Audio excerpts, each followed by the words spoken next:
Deixa eu virar de lado o celular, que eu vejo vocês maiores. Vocês ficam mais elegantes. Foi falha técnica aqui. É. Vamos aguardar então aí a... Chegou o Assis, tem 200 anos que ele não aparece. Seja Isso que eu ia bem-vindo. dizer, Francisco de Assis está sumido. Que bom! Isso aí. Conseguiu, Chaco? Tá gravando. O Wendel escreveu aqui que já estava gravando. Ele deve ter colocado. Já estava? Tá bom. Então vamos partir para o segundo momento aqui. Vamos lá, hein?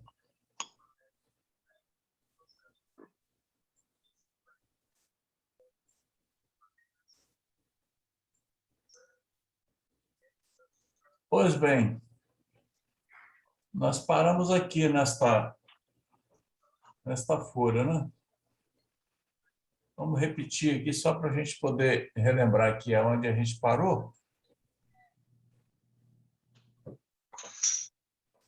Parece resultado dessas explicações que o espírito do médium não é jamais completamente passivo.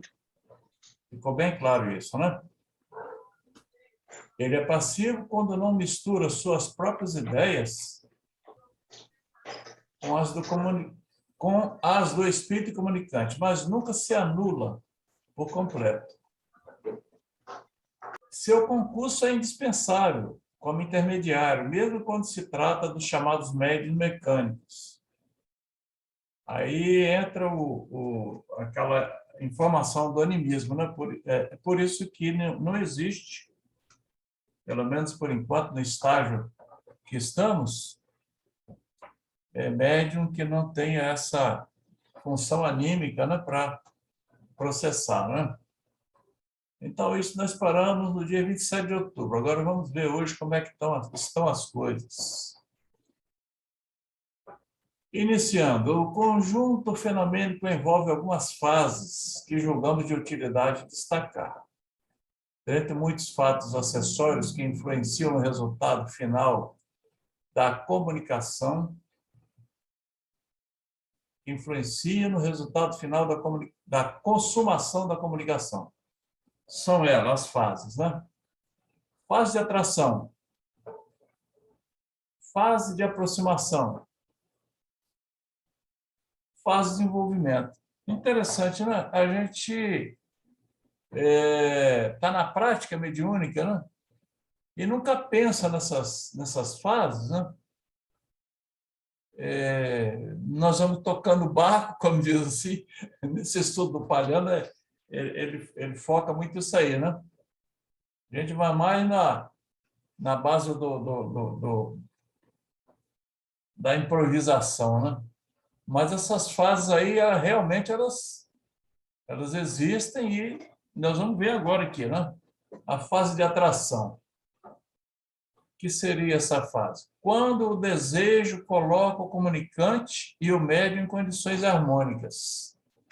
A fase de atração começa assim, né? Quando o desejo coloca o comunicante e o médium em condições harmônicas. Podemos chamar isso de afinização? Não sei. Olha, posso falar? Pode falar, Ela. Não, fala aí, Chico. Olha, como os espíritos que são levados para a reunião, muitas vezes são espíritos necessitados, estão com problemas, com dificuldades, eu não creio que ele não estaria harmonizado com o médium. Alguns são levados até à força, né, pelo que a gente sabe. Então, eu acredito, não tenho certeza, que os espíritos que dirigem a reunião têm essa possibilidade de fazer com que a onda mental do espírito se acasale na mesma frequência da onda mental do médium, para poder haver esse sincronismo e haver a comunicação. Eu estou falando pelo que eu estou entendendo, que eu entendi já de leituras, né? Mas eu não sei como que seria. Mas eu acho que são os espíritos que dirigem que fazem isso. Pode até haver um processo da vontade das partes, mas isso aí já seria um outro tipo de comunicação, né? Eu acho que na mediúnica é nisso aí que você está falando, né? Porque na mediúnica eles são levados para tratamento, então muitos vão até contra a vontade, né? Uns nem sabem onde que Amarrados, estão, hein? amarrados, entre Isso, aspas, eles né? nem sabem o que eles estão fazendo ali, nem sabem onde estão às vezes. Então, essa manipulação da frequência da mente do espírito comunicante, eu acho que é feita pelo plano espiritual ali, que eles já têm as técnicas para fazer isso e conseguir equilibrar e colocar na mesma sintonia do médium, né? Eu O suponho que mé- seja assim, né? na verdade, eu acho que o médium, quando ele vai para a reunião, ele já está com esse desejo, né, de colaborar, já é um fator, né? O outro, eu acho que entra a técnica espiritual aí e tal. O que vocês... Yolanda ia falar? Não, sobre isso aí que o senhor disse agora, né? O médium, ele se coloca já à disposição, né? Ele já tem o Uhum. desejo de servir, né? De Colaborar. estar ali para um devido trabalho. Agora, o espírito, concordo aí com o Chacu, de que quem faz o comunicante entrar nessa harmonia, né? E até também faça alguma correção estabiliza esse desejo do médio para que chegue a uma sintonia, aí é com a espiritualidade, né? Dá licença, É, boa noite. Ismael, Boa noite. como que eu faço para ir para o NEP Bartolomeu? nossa, mãe, essa parte aí eu acho que é com o Wendel, eu não sei não. Chacu, Eu estou entrando, só estou caindo aqui Ô, do colo de Fátima, você. Ah, você clica aqui onde está escrito salas simultâneas e lá embaixo entendi. está escrito NEP Bartolomeu. Você põe ingressar e depois ele vai te perguntar, você coloca que sim e você vai para lá. Tá bom, obrigado, Chacu.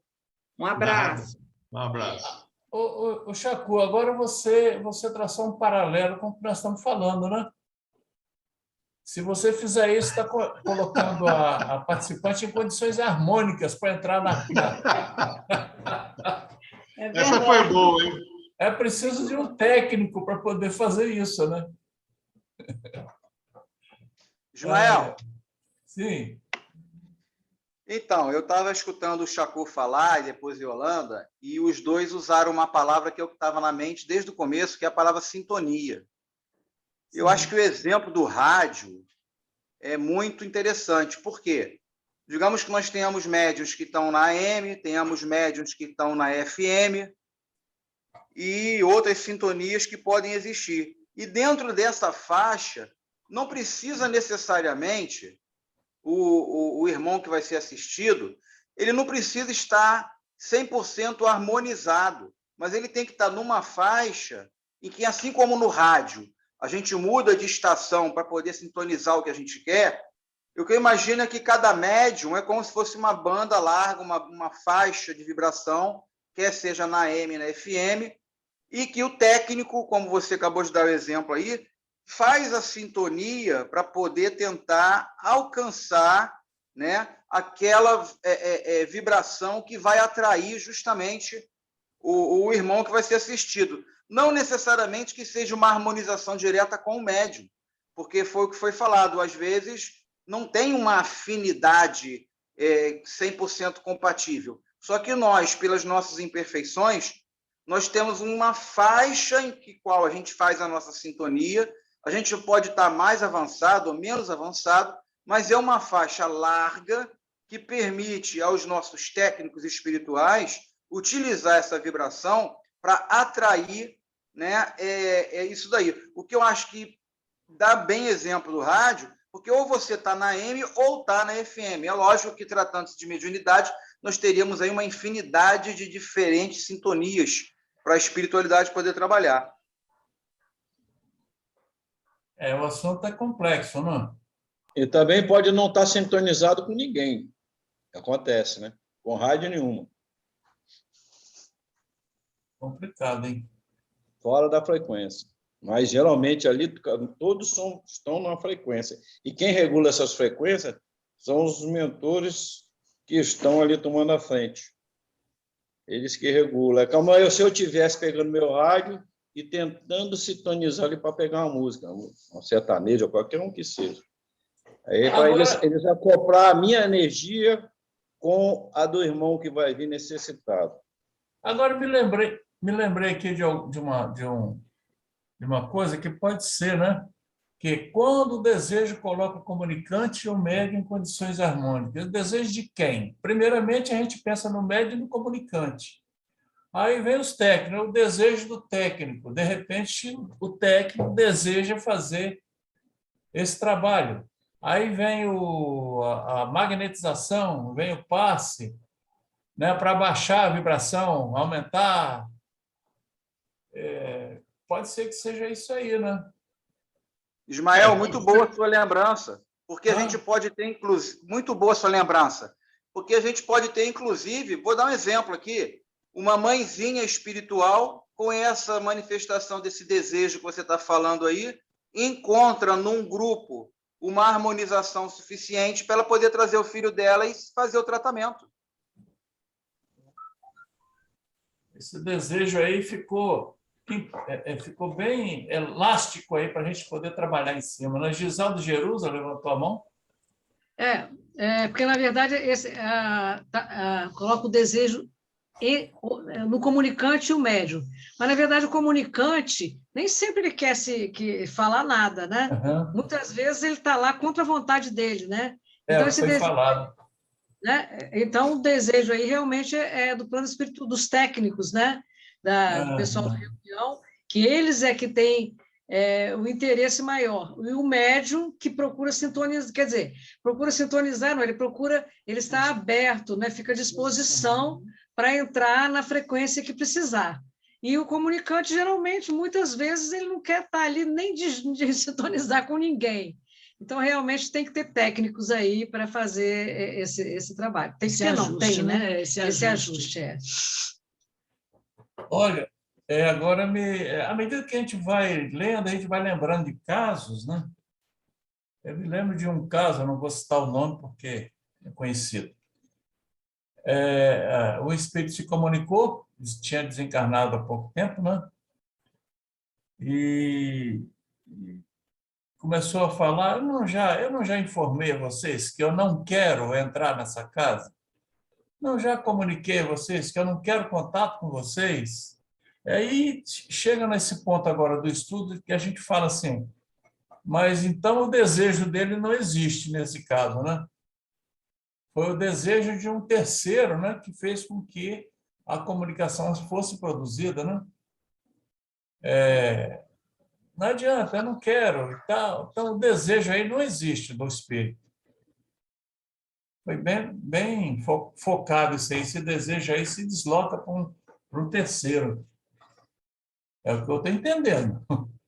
Eu penso que é assim. Essa é uma fase de... Eu também estou entendendo isso aí. Eu queria era só falar mais uma coisinha. Eu estou achando que eles também utilizam de aparelhagem. Eles podem usar, talvez, alguma aparelhagem também para regular essa frequência.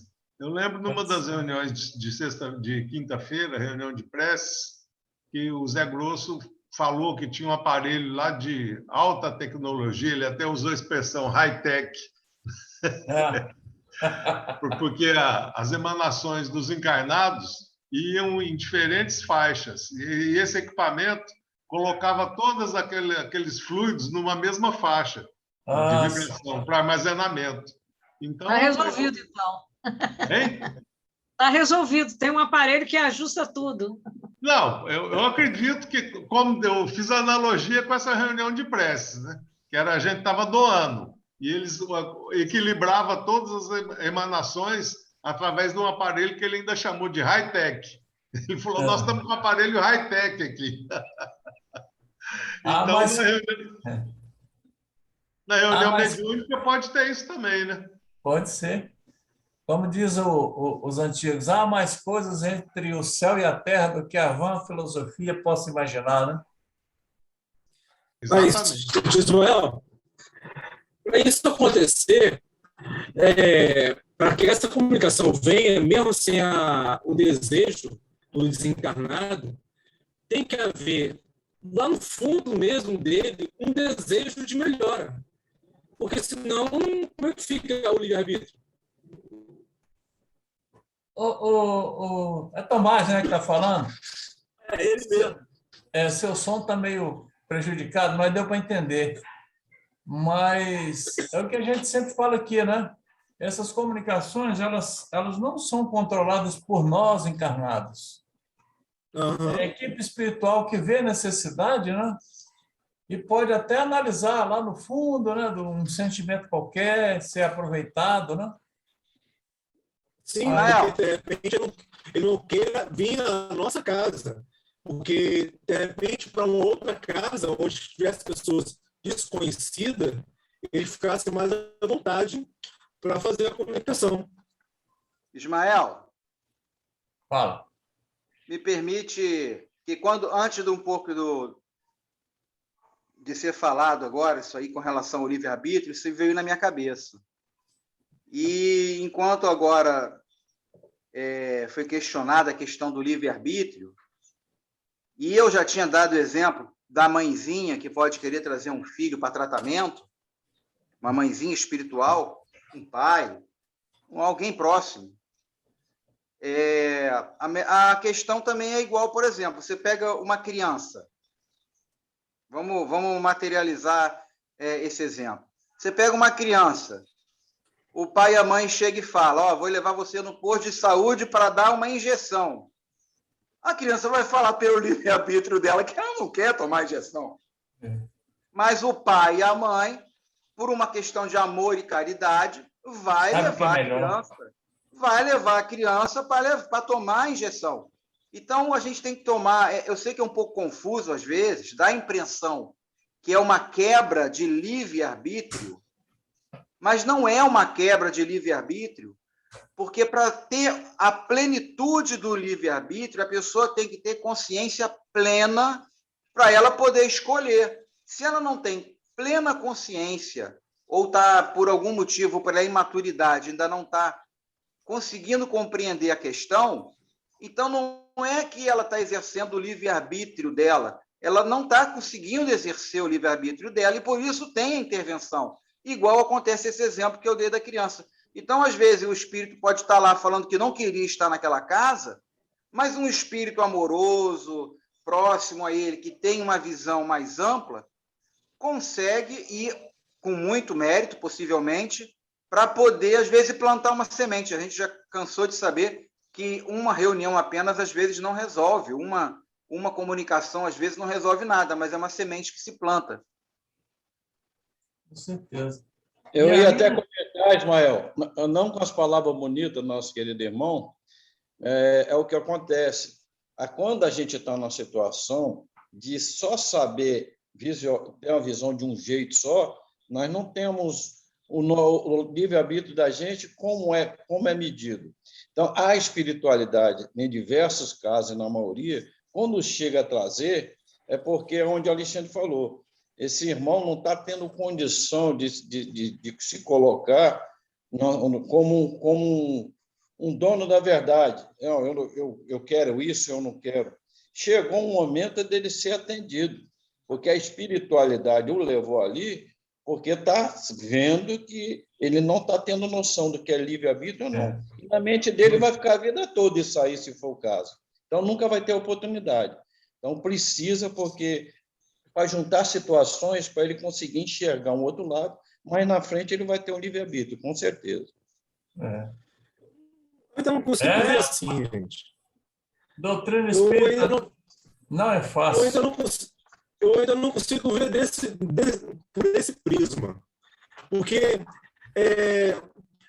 se vocês chegarem para mim e falarem assim, a casa espírita cristã, para esse caso específico, ela tem um mecanismo de como lidar com esse espírito. Aí tudo bem, eu posso até aceitar. Mas só que eu acho que nesse caso, por exemplo, ele pode não estar satisfeito, não estar livre para assim, comunicar por, sei lá, com o Ismael, falar com o tio Domir. Ele não quer, por vergonha dele, não quer ir naquela casa. De repente, se ele fosse para uma outra casa, a União, sei lá, a Federação, sei lá, qualquer outra casa, ele pudesse ser melhor atendido. É isso que eu estou querendo colocar. Tomás, sabe o que é? O problema desse espírito estava lá dentro da casa espírita. As inimizades estavam dentro da casa espírita. Se ele fosse para outra casa, não tinha nenhuma razão, né? Para ser atendido de outra casa. Ele precisava conciliar com algumas pessoas encarnadas dentro da casa espírita, para ele sentir que as pessoas que estavam ali não tinham nenhum motivo de odiar, de rejeitar, né? Estavam de braços abertos para receber, só que estava chegando, mas não estava aceitando, né? Por enquanto, não estava aceitando, né? Lá no momento à frente, ela vai refletir e perceber que aqueles que estavam ali naquele momento não emitiram nenhuma onda contrária à sua presença, né? Naquele momento ali. Entendeu como é que é? Posso dar um pitaquinho aqui? Sim. Pegando um gancho do que o Tomás falou antes, foi muito interessante, porque a grande maioria dos casos, inclusive André Luiz cita muito isso, menciona muito isso, ele dá vários exemplos. O espírito está, embora não conscientemente, lá no fundo ele está com vontade de sair daquela situação, embora não admita. A gente vê o caso do Gregório, que não admitia, ele queria mandar, ele queria imperar, queria que a vontade dele prevalecesse, mas a mãe dele percebeu lá no fundinho, no íntimo, né? Cansaço, no íntimo dele, um cansaço daquela situação, e foi aí que eles decidiram. Então, eu acredito que muitos espíritos que dizem que não querem, que não estão afim, que não estão dispostos, que querem continuar naquela situação, naquele comportamento negativo, naquelas ações de mal, no fundo, em algum momento, eles deixam perceber os espirituais, os pais, as mães, os mentores estão atentos, percebem que há uma chance. E mesmo que ele chegue lá gritando, esbafejando, esbaforido, no fundo, ele demonstrou lá no íntimo aquele desejo de ser ajudado. Eu acredito muito nisso. Lembrei muito que André Luiz fala muito isso. Ele chega no auge do cansaço, do sofrimento, né? Engraçado. Ele tem condições de averiguar isso, né? Todos nós temos tempo limite. Nós temos tempo limite de vida aqui, de existência. Esses irmãos têm um tempo limite também, mesmo estando revoltados, enraivados. Uma hora, esse tempo limite deles também vence. E eles vão ter que ser levados, queira eles ou não. Eu vejo assim, inclusive, eu vejo alguns irmãos indo assim, contrariados, mas precisam. Chegou o momento dele ter que partir, ter que seguir para evoluir. Então, é um troço fantástico. Chega um ponto que não adianta, né? Que eles não querem mesmo, né? Que a situação até do exílio para outros mundos, né, Helder? Tem uns que realmente não tem essa luzinha não está brilhando ainda, né? Então, aí tem que ser na marra. Tem uma outra questão que a gente está falando também, pegando um pouco o que o Tomás falou, do irmão declarar que ele não quer aquela casa, e a gente estava abordando inicialmente o assunto da sintonia. Se esse irmão tivesse encontrado em outra casa espírita, ou mesmo dentro de outra religião, algum outro médium que tivesse uma sintonia melhor, com certeza a espiritualidade iria encaminhar ele para outro local. Então, até por uma questão de sintonia e por uma questão de cronograma, porque tudo é bem programado pela espiritualidade, de repente você tem uma janela, digamos assim, na agenda espiritual daquele médium, e é naquele momento, é naquela hora, devido àquele tipo de sintonia, que aquele atendimento tem que ser feito. Então, parece que é uma coisa obrigatória, mas não é uma coisa obrigatória, é uma coisa que foi planejada há muito tempo antes, e que, com toda certeza, se tivesse a possibilidade de, em outra casa espírita ou por outro médium, essa comunicação ter mais sucesso, com certeza a espiritualidade iria encaminhar esse irmão para o atendimento em outro local. Então, naquela hora que o atendimento está acontecendo com um determinado médium, mesmo quando o nosso irmão espiritual declara que ele não queria estar ali, por qualquer motivo, aquele momento é o melhor momento para ele receber o tratamento. Eu não tenho dúvidas disso. Nós estamos falando em fase de atração, não é isso?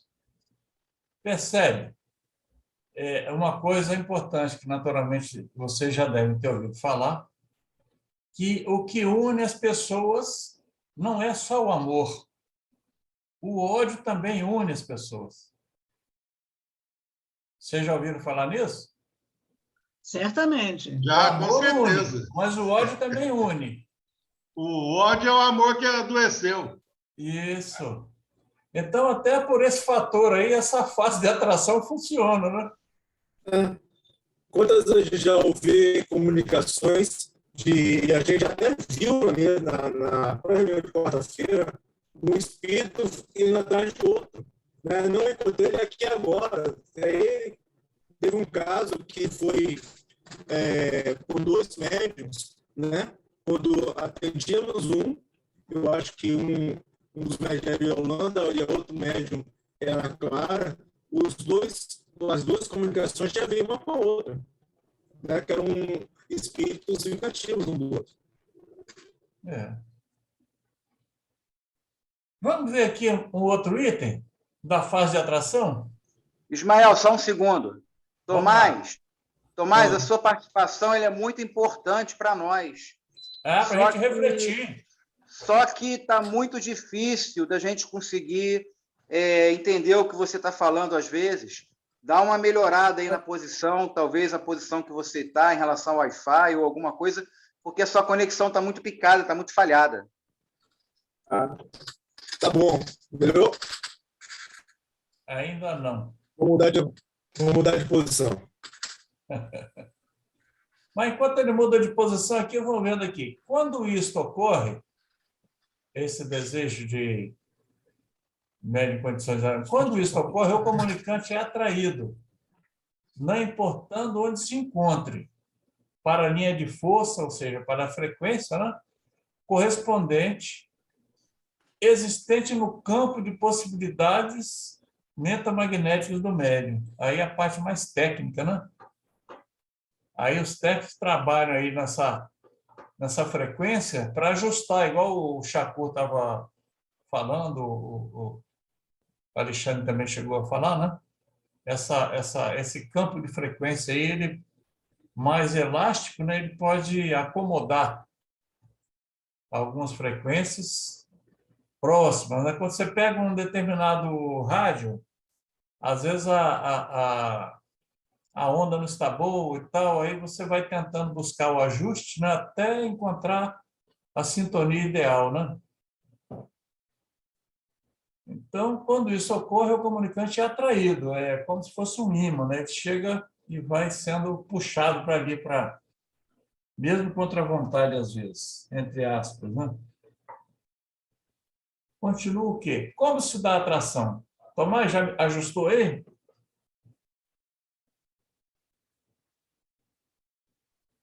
Ainda não. Ainda não. A minha internet está horrível mesmo. Mas vai lá, tô seguindo. É complicado. Como se dá a atração? Vamos ver aqui como é que é. Nos universos, é interessante, nos universos, né? Não é um só. Existe uma poderosa força, que é o pensamento. Sabemos disso, não? Pensamento, é a força maravilhosa responsável por tudo quanto existe. Tal o ser pensante, tal a obra. Olha que frasezinha curta, mas bem... Tal o ser pensante, tal a obra. Cada qual com as suas capacidades. Entretanto, para que o pensamento como força geratriz de algum cometimento possa ser acionado, é necessário o uso da alavanca do desejo. É o tal desejo que foi falado anteriormente, que é representado pela ação. A alavanca do desejo, que é representado pela ação. A partir do momento que você tem um desejo, é preciso dar o segundo passo, né, que é a ação. O pensamento sem o desejo da ação se transforma apenas em sonho. Dito isto, completemos. A atração se dá quando o pensamento é acionado pelo desejo da comunicação de ambos os participantes do fenômeno, médium e espírito. Tudo que nós conversamos antes nós podemos encaixar essas colocações aqui, porque tudo que nós conversamos antes é válido, não? Vamos lá. Aí vem outra fase, que é a de aproximação. Primeiro é a fase de atração, precisa do desejo da ação. Fase de aproximação, que é essa fase se concretiza com a presença do comunicante nas proximidades do campo de possibilidade do médium, onde suas primeiras emoções já se fazem sentir de maneira pouco perceptíveis, mas reais. Às vezes até com horas, né, de antecedência da reunião, os médiuns às vezes conseguem perceber essa aproximação, né? Então, pode dizer que às vezes até dias. Pode ser mesmo. A pessoa está sentindo determinada coisa, quando termina a reunião, ela fala assim, eu estava sentindo isso assim, assim, já não estou sentindo mais. Então, essa fase de aproximação está bem caracterizada aí, né? O senhor já pode relatar isso, né, tio Ismael? Como é que o senhor sentiu essa aproximação? Sim. Você já tem essa experiência para relatar. Chorão. Como é que o senhor sentiu? Como é que você foi sentindo aquela aproximação do espírito? Porque o cá de casa eu senti. Aquela incorporação linda. Não sabia nem quem era. Rapaz, foi uma pressão assim de dentro para fora, rapaz, parecia que eu ia subir. Mas eu senti tudo ali, rapaz. Nossa, mãe. Agora, não me pergunte quem é que tem essa vibração tão poderosa assim, porque eu não sei. A única coisa que eu fiz foi chorar, né? Por aí. Houve até uma mudança de timbre de voz, pelo menos eu percebi. Você percebeu, Mudou Gisela? totalmente. Totalmente. Mudança da voz? Era bem. outro. Claro. Completamente. Eu fiz Não sei se foi a mudança da voz ou foi a voz embargada pela emoção. Eu acho que não. Não foi, não. Não. Ô, Giselda? Também acho que não. Acho que não, tenho certeza que não. Eu fiz um esforço muito grande para a voz não sair diferente da que eu estou acostumado a ouvir pelos meus dois ouvidos. Eu até encerrei a prece muito rápido, porque estava muito forte.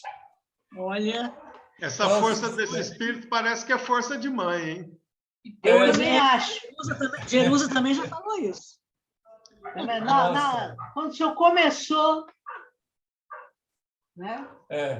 Já começou a respiração ficar difícil, né? Começou, falei, não está sozinho. Falei na hora. Está espiritado, está espiritado. Está espiritado, né? Vamos lá. Agora, a fase de envolvimento. É quando o fenômeno se completa. As linhas energéticas harmônicas do comunicante e do campo de possibilidade do médium se encontram, proporcionando a evidenciação do fenômeno de forma indiscutível, assumindo o comunicante o comando relativo.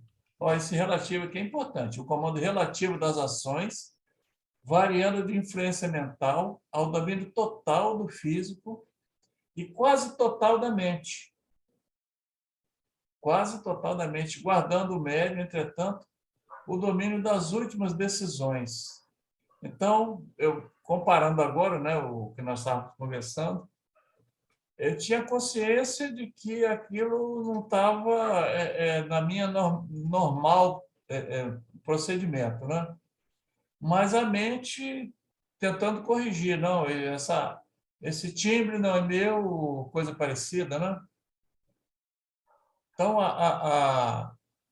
o médium guarda o domínio das últimas decisões. Eu decidi interromper a prece porque eu não estava sabendo onde é que eu ia, para onde eu estava indo naquele momento, né? E assim vocês que estão mais diretamente aí no fenômeno, pode até fazer algum comentário sobre essa fase de envolvimento aí. A Yolanda, por exemplo, quando começa a sentir no peito assim, parece que o peito está abrindo, né? Ela fala, né? Está abrindo aqui e tal. Né, Yolanda? Sim, sim. Você sente essa... Sente. No começo eu interrompia muito, muito. Uhum. Porque eu ficava com... eu não sabia até que ponto. Eu tinha medo de não resistir, eu tinha medo de... É aquilo que o senhor disse, eu não sabia para onde eu ia, até onde eu poderia ir. Até que eu fui vendo que eu não estava à mercê e muito menos sozinha, né? Que eu estava em um lugar seguro, sério, né? E que eu poderia me deixar até determinada situação, né? Mas é isso daí. Aí eu ganhei segurança, entendi onde eu estava, a confiança nas pessoas que estavam à minha volta, né? Tanto com os companheiros da própria comunicação, como os dialogadores. Aí eu fui ganhando confiança, realmente isso é de extrema importância. Para mim, foi de muita importância isso, né? Da confiança que eu tenho no dirigente da reunião, né? Então, isso me facilitou bastante. Agora, esse domínio das últimas decisões, isso é muito, muito sério e a gente tem que perceber isso, né? Porque nós não podemos nos deixar, nos colocarmos totalmente à mercê, principalmente de comunicações consideradas assim mais... Não sei se essa é a palavra que eu não estou conseguindo achar outra, mas mais... não é violenta, não, mais incisiva, mais... mais extremas. Essas, sabe, as comunicações mais extremas, assim, mais convulsivas, né? Não é violenta, não, mas convulsivas. A gente precisa ter esse domínio e não se deixar levar também, porque nem sei se, no caso de uma reunião séria como a nossa, com pessoas sérias, o médico consegue fazer isso, de deixar se levar até as últimas coisas. Acho que não consegue, não. A própria espiritualidade, os próprios companheiros, o próprio dirigente vai intervir nesses casos. Eu acho que faz uma intervenção nesses casos. Né? A equipe espiritual está a postos, né? Mas após a vírgula aqui, mais à frente a gente vai ter oportunidade de conversar um pouquinho mais sobre isso. Ó. Assumindo o comunicante o comando relativo das ações, variando de influência mental ao domínio total do físico, olha só, do físico e quase total da mente, guardando o médio, entretanto, o domínio das últimas decisões. Então, esse pedacinho aqui tem muita coisa atrás dessas palavras aqui, né? Aqui, vamos ver aqui se já é o assunto, hein? Ainda não, mas mais à frente a gente vai abordar com mais precisão isso aí. Como o médium pode perceber que se inicia o processo de incorporação? Eu botei entre aspas ali, essa palavra aí é chave. É muito grande a gama de variações, entretanto, o mais comum é a sensação da aproximação de alguém, seguido de fluidos cuja emanação os médiuns sentem em intensidade diferente, de acordo com suas possibilidades.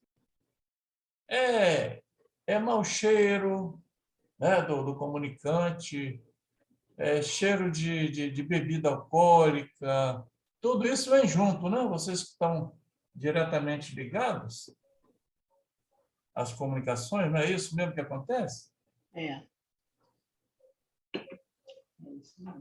É muito grande a gama de variações. Aí não dá para, inclusive até, às vezes os participantes da reunião, não só o médium, mas os participantes da reunião também percebem. Às vezes é cheiro de fumo, de álcool. Teve uma vez que eu senti o cheiro de cachimbo. Aí a Vânia estava do lado, eu falei para ela, nossa, estou sentindo um cheiro de cachimbo. Ela falou, estou tonta aqui com esse cheiro de cachimbo. Ela estava sentindo também. Você vê, a gente está mergulhado nos fluidos, né, da reunião. Até a bebida, ela transpassa os poros da gente, parece, impregna a gente todinho incorporado. Então, deve exalar para as pessoas que estão perto também. Não todas, mas alguns vão sentir.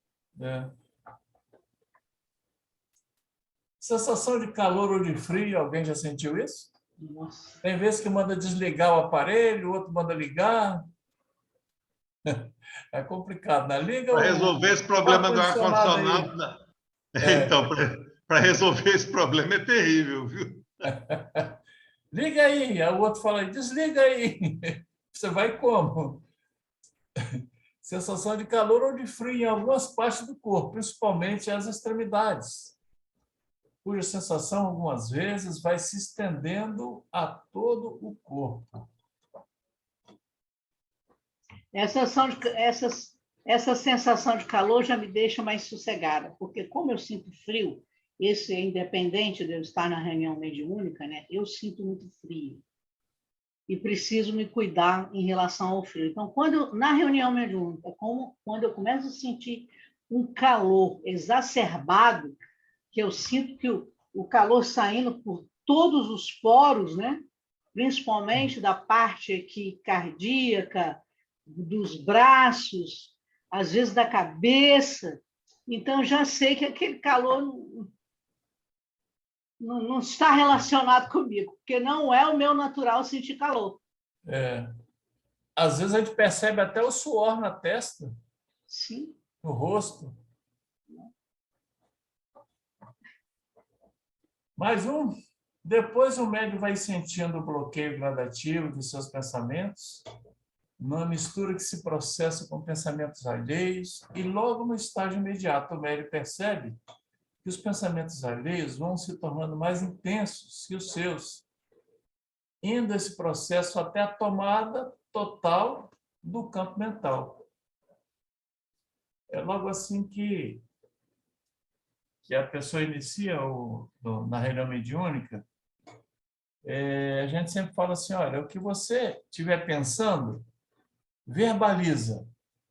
Verbaliza porque depois vai fluir, né? Não sei se vocês lembram de alguns momentos em que a gente utilizou isso. Olha, pensou? Coloca para fora o que você está pensando.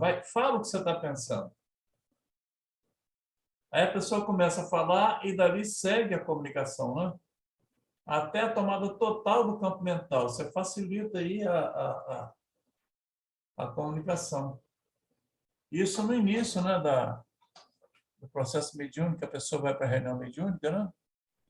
Aí como é que eu sei que o espírito vai falar? Assim, olha, é só o que você estiver pensando, bota para fora. Fala, verbaliza. Né? E aí a sequência vem a seguir. Né?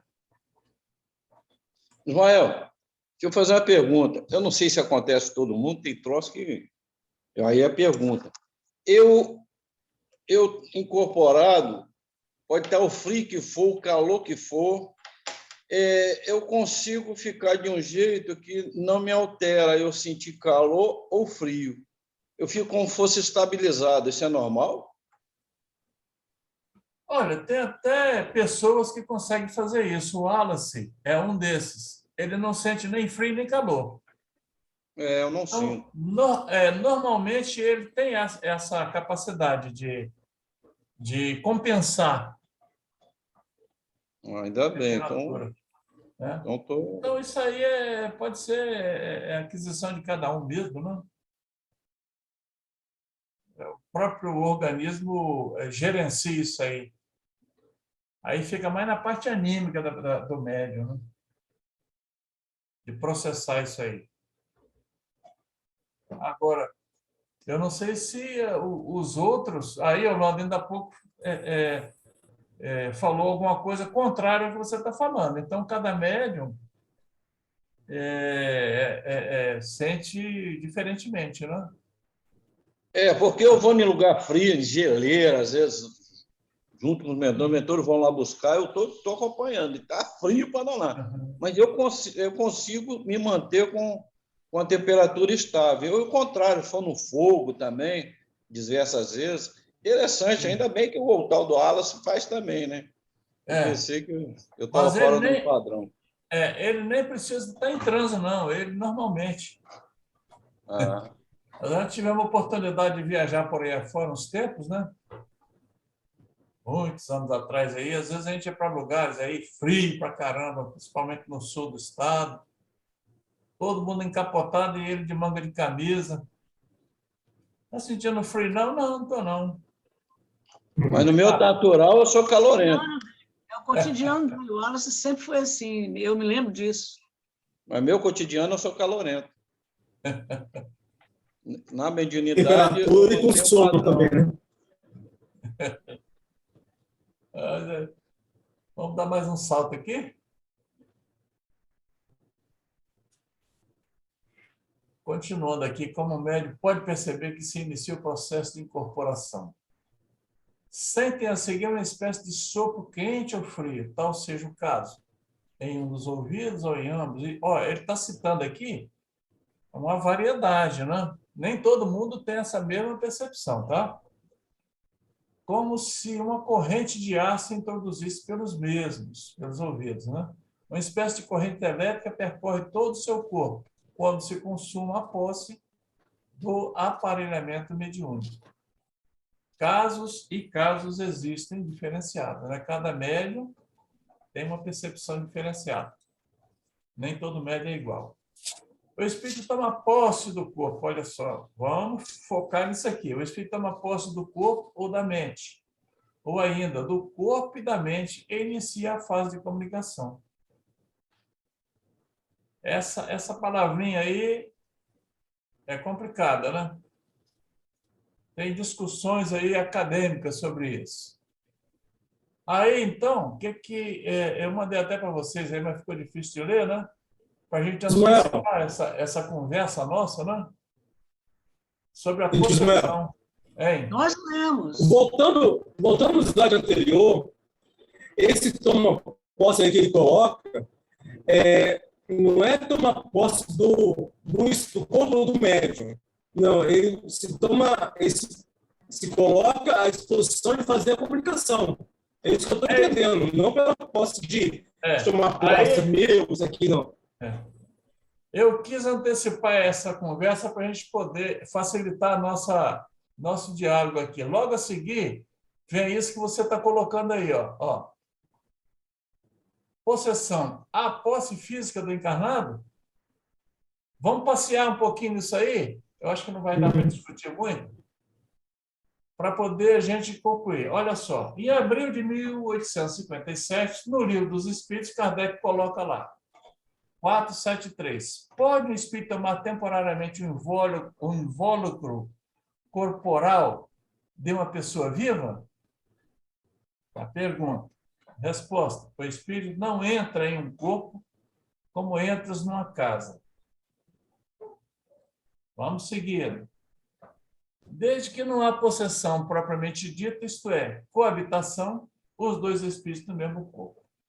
desde que não há possessão propriamente dita, isto é, coabitação de dois espíritos no mesmo corpo, etc, etc. Né? Dois corpos não podem ocupar o mesmo lugar no espaço ao mesmo tempo. Vamos seguir para ver no final o que a gente vai entender, hein? Ok. Em janeiro de 1861, Livro dos Médios, Kardec volta ao assunto. A subjugação é uma constrição que paralisa a vontade daquele que a sofre e o faz agir a seu mau grado. Numa palavra, o paciente fica sob um verdadeiro jugo. Fica ali sob a posse do outro, sob o verdadeiro jugo. Aí vamos continuando à frente. A possessão seria para nós o sinônimo de subjugação. É Kardec falando, né? Em dezembro de 1863, na Revista Espírita, aqui Kardec muda de opinião, retificando o que havia dito anteriormente. Após ter uma prova que há possessão física, ele muda de opinião após ele ter tido uma prova de uma possessão física. Né? Ele mudou de opinião. Aí vem o texto dele, hein? Está na Revista Espírita. Aí depois ele vai jogar com outro livro. Né? Dissemos que não havia possessos no sentido vulgar da palavra, mas subjugados. Retornamos sobre esta afirmação muito absoluta, porque nos está demonstrado agora que pode ali haver possessão verdadeira, quer dizer, substituição parcial. Isso aqui é importante, ó. Não é substituição definitiva, hein? Quando ele fala substituição, ele diz assim, parcial, no entanto, de um espírito errante ao espírito encarnado. Então, ele já começou a jogar na Revista Espírita para ver o que é que as pessoas iam comentar sobre isso. Para depois, então, em janeiro de 1868, no livro A Gênese, capítulo, pode pesquisar lá, capítulo 14, esta questão volta agora em definitivo quando Kardec diz, 47, anotem, A Gênese, capítulo 14, item 47. Na obsessão, o espírito atua exteriormente com a ajuda do seu perispírito, que ele identifica com o do encarnado. Os perispíritos se identificam, né? Ficando este, afinal, enlaçado por uma como que teia e constrangido a proceder contra a sua vontade.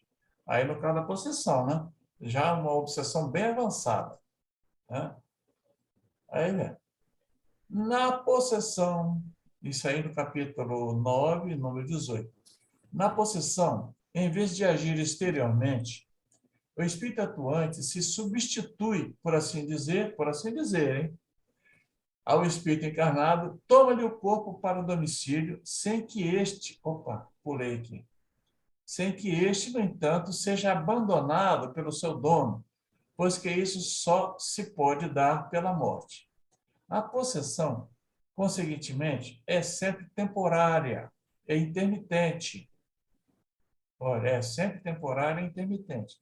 Porque um espírito desencarnado não pode tomar definitivamente o lugar de um encarnado, pela razão de que a união molecular do perispírito e do corpo só se pode operar no momento da concepção. Vide a Gênese, capítulo 11, número 18. 48 agora, da Gênese. Na obsessão, há sempre um espírito malfeitor. Na obsessão.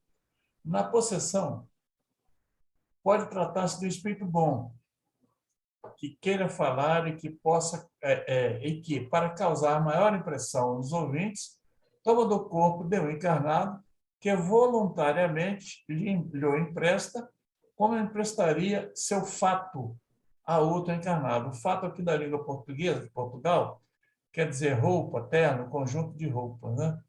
Vocês acompanharam a sequência da coisa? Como é que foi mudando? Eu acompanhei. Tá? E na obsessão, o espírito toma na marra, né? O corpo do outro, porque o outro já está enfraquecido, o médium já está enfraquecido, e tem dificuldades de controlar, e o obsessor toma e se apossa, né? Mas no caso de um espírito bom, ele naturalmente pede permissão. Então, voluntariamente, o médium empresta o seu... O médium pode chegar a óbito, né? Hein? Nesse caso da obsessão, onde o malfeitor toma força ao corpo do médium, porque ele já está fraco, o médium pode chegar a óbito. Rapaz, essa resposta aí é meio difícil para mim, sabe? Ele pode até conduzir a pessoa a um precipício, lançar e tal, mas vai depender muito de condicionantes, né? De dívidas do processo, compromissos.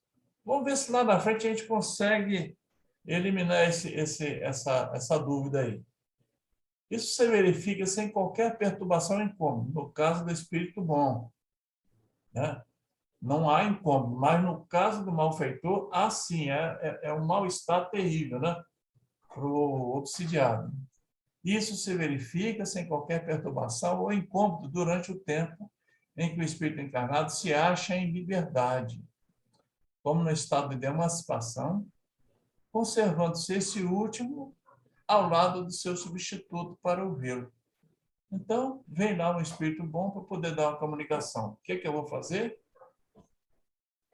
Eu vou ficar tentando absorver os conhecimentos que ele vai passar, né? Ouvindo também. Aí, na próxima reunião, a gente pode até voltar lá no começo para a gente voltar, porque esse caso aqui é um negócio meio difícil da gente processar, né? Deixa eu ver se tem mais alguma coisa.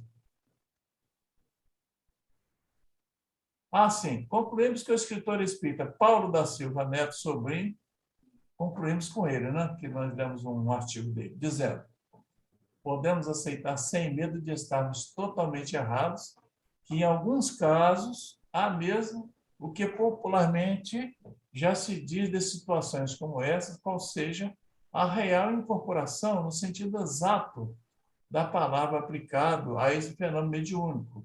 Conclusão a que chegamos por esse estudo. Ele fez um estudo, né? Então, as fontes para pesquisa são essas aqui, ó.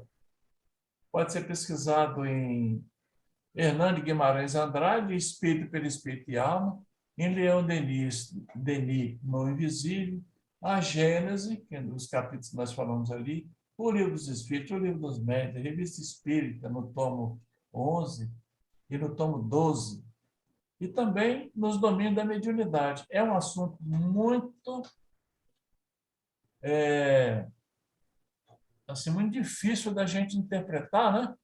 Mas nós estamos aqui para estudar e aprender, né? Mas eu gostaria, antes de terminar, que a Giselda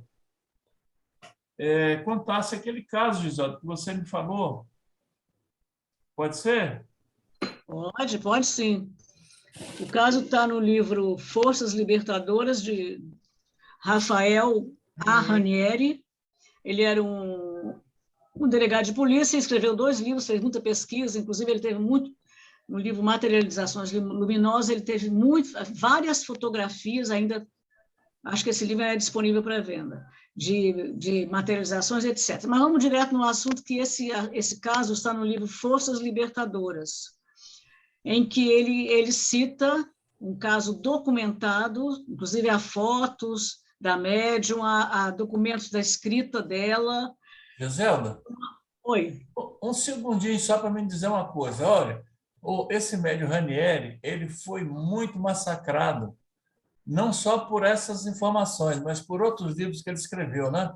Mas, na verdade, ele estava adiante do tempo em que ele estava fazendo esse trabalho. Continue. Inclusive, o Chico Xavier sempre elogiou muito, né?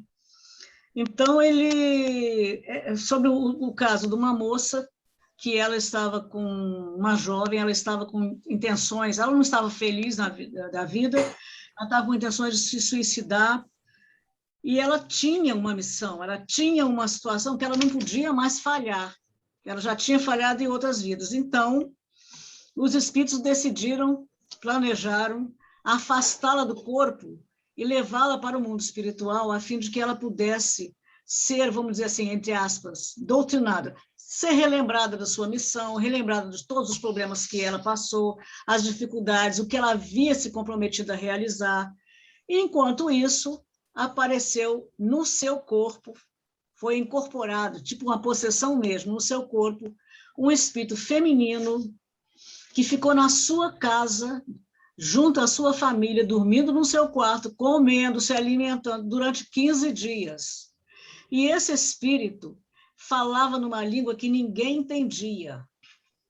Pesquisa daqui, pesquisa dali, descobriram um homem especialista, um senhor, um pesquisador especialista em línguas, inclusive em línguas mortas. Esse senhor foi chamado, foi levado à casa da moça e, conversando com o espírito, descobriu que aquele espírito estava falando uma língua morta. Conversou, entabulou conversação com o espírito, descobriu diversas histórias do espírito, que não vem aqui ao caso, nem eu me lembro também, mas, ao cabo de 15 dias, o espírito agradeceu muito a presença de todos que haviam estado com ela, agradeceu a presença dos pais da jovem, fez uma prece e disse que estava na hora de voltar, de retornar, porque a moça já estava preparada para retornar ao corpo e retomar a sua vida normal. E foi o que aconteceu. Fica bem claro aí que não houve o desligamento do cordão fluídico, né? Porque se houvesse o desligamento do cordão fluídico, haveria a morte, né? Sim. Ismael. Vamos lá. Ismael, antes de encerrar, já está muito em cima da hora. Esse caso que foi contado agora tem um nome hoje em dia utilizado para isso, que é espírito entrante. E a gente pode pesquisar isso aí, e é um assunto muito complexo, tá? Que tem divergências, não existe ainda o consenso sobre, inclusive, essa terminologia de espírito entrante. Eu não sei nem se esse livro trata especificamente de nomear essa situação que aconteceu, mas, pelo que um livro narra aí, seria um caso de espírito entrante, e isso aí é um caso que merece bastante estudo, só que aí, na próxima reunião, a gente fala um pouquinho mais sobre isso daí. Eu gostaria de retornar esse assunto, porque é muito importante. Na próxima reunião, né? Até a gente conseguir processar isso aí. Eu não sei se os outros grupos que estudaram o livro do Palhano, se tem alguma menção a esse tipo de ocorrência. Aí seria o caso de... Teria que analisar com todos os que apresentaram o estudo, né? Aí foi, no caso, a Gisela, o Chacu apresentou, mas acho que vocês não tiveram nenhuma... Não, nós não tivemos, no livro que nós estudamos, não fala sobre isso, não. Fala não, né? Não. Agora, o Chico Xavier, durante o período que ele estava encarnado, muita gente levantou esses problemas. Eu não sei se ele chegou a fazer algum esclarecimento sobre isso, porque ele viveu até 2002, né? Então, esse assunto de possessão, de espírito, que da incorporação, o espírito toma o corpo ou não toma o corpo, ele já é antigo, ele não nasceu agora. Já tem muitos anos que já se fala nisso, e no período que o Chico Xavier estava encarnado. Aí a gente precisaria de saber se alguém fez esse questionamento, se ele esclareceu ou se deixou também do jeito que estava. Eu não sei. Vou dar até uma olhadinha nos domínios da mediunidade, ver se eu descubro alguma coisa lá para a gente comparar, né? Aqui no centro de Vitória aqui tem um bocado de possessão. Eles andam tomadinho. Estou te falando, eu olho tudo. Ismael, Tomadinho. qual é o nome do livro? Mas vamos ficando por aqui, né? E a gente interrompe agora o compartilhamento. Qual é o nome do livro, tio? Semana que vem a gente retorna com esse assunto que é bastante interessante. Ismael, qual é o nome do livro? Hein? O nome do livro, que eu esqueci. O nome do livro. Do Ranieri? É. É Giselda. Não. Você lembra, Giselda? Tá fechado, Giselda. Tá fechado. Giselda, seu som está fechado. O áudio está fechado. O nome do livro é Forças Libertadoras. Ele está esgotado, de Ranieri, mas tem na livraria virtual por R$70 que eu procurei hoje. Eu emprestei, vou ver se eu consigo que a pessoa me devolva, se é que eu sei a quem eu emprestei. Eu acho que sei. Mas é interessante. Amigos, muito obrigado pela participação, né? Estamos aprendendo juntos aí. E a gente volta lá no princípio, né, desse assunto para dar continuidade na próxima, né? Na próxima semana. De repente, a gente está aí achando que é o Ismael que está falando, mas é o outro que está falando. E mandaram eu passear e estão falando por mim, pelo meu corpo. Se eu estiver falando besteira, sou eu, tá?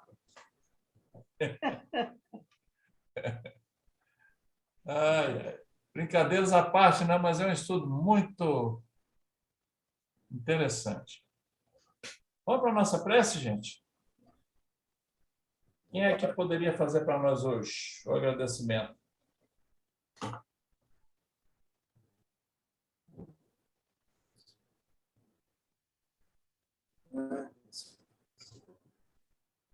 Todos? Um por vez. Eu faço. Eu faço.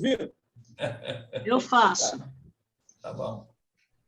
Jesus querido, agradecemos pela oportunidade maravilhosa de nos encontrarmos aqui todas as quartas-feiras, a fim de estudarmos, Senhor, sobre mediunidade abençoada, esse instrumento de comunicação com os nossos irmãos desencarnados, instrumento de ajuda, instrumento de crescimento, instrumento de muito amor.